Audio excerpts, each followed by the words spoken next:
important person that we look to when we estimate ourselves is when we look to God.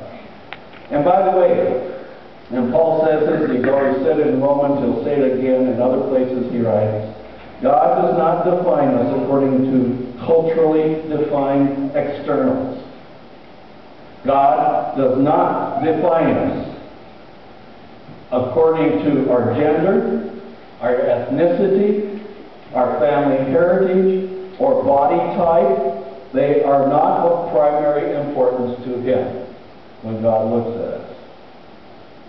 And so, we need to remember, by the way, remember the parable that Jesus told that talked about comparisonitis?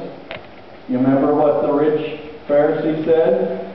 He stood to himself and said, God, I thank you that I'm not like other people, swindlers, unjust, adulterers, or even like this what?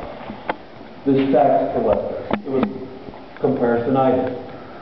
And Jesus, again, gave a parable to show us about this.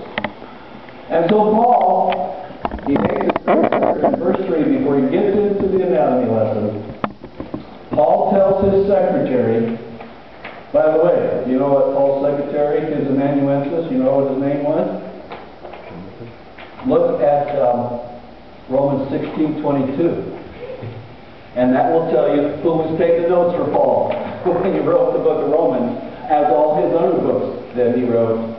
Paul tells his secretary, Tertius, to record this spiritual anatomy and physiology class for the Romans. And so I can just imagine as Paul's walking back and forth in his usual manner, he walks real fast, he talks real fast, and the secretary's sitting there trying to scribble down everything he's writing before they send the letter off to the Romans. What is he teaching us in the anatomy class? What's he teaching us? First, in verse 4, he's teaching us, number one, in this anatomy class, and actually it's the anatomy of the church, the body. And by the way, young people, as we listen to the story this morning, who is the head of this body in this anatomy class? Who's the head? It's Jesus. Everyone is not the same. Not everyone is the same. Paul says, just as we have many members in one body, he's talking about the physical body there, he says all our members, which means all our attachments, everything that makes the body function, they are not what? They're not the same function. And so he needs to help them to be very clear about that. That, man, can you imagine in that analogy? And we've heard this before, but it is an interesting thing.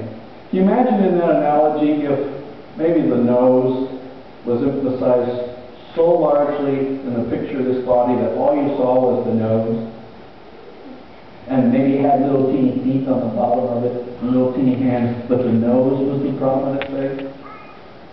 Any member, Paul says, that you make prominent is going to break down the whole analogy that this body, and by the way, what's the body he's talking about? It's the local church. That's his body. The local church fellowship. It has many body parts. And notice in verse 5, so we who are many are one body in Christ, individually members one of another. Now that's an important thing he is saying there. What is he saying there? We're all individuals, but we're not all individuals. We're all individuals, but we all what? We're all responsible to one another. That's what he's saying in this verse. Everyone is a part of the body. The NIV translates it this way. Each member belongs to all the others.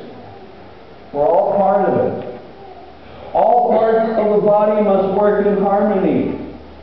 They all come together. They support one another.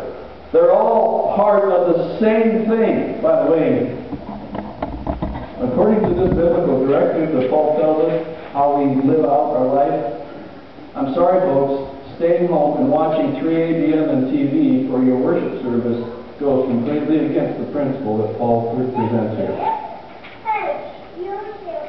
He says, we are not individuals that hermit ourselves up someplace.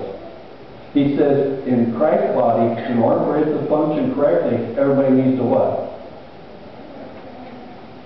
They come together and they help each other. Another place in the Bible says, do not forsake doing what? Getting together like this.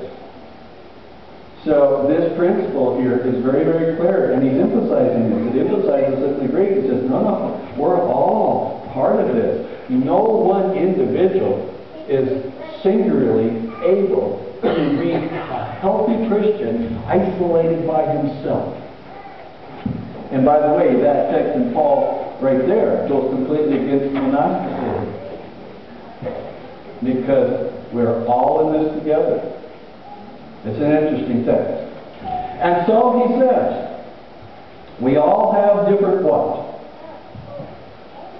Spiritual gifts.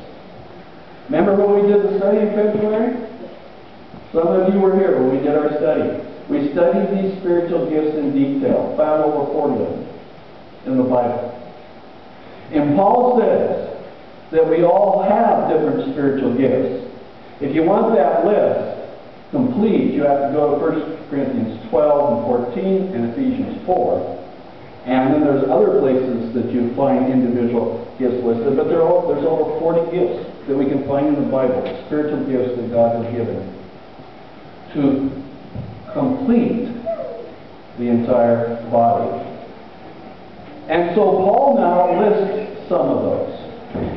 And since we had our in-depth study back in February, I'm not going to go into all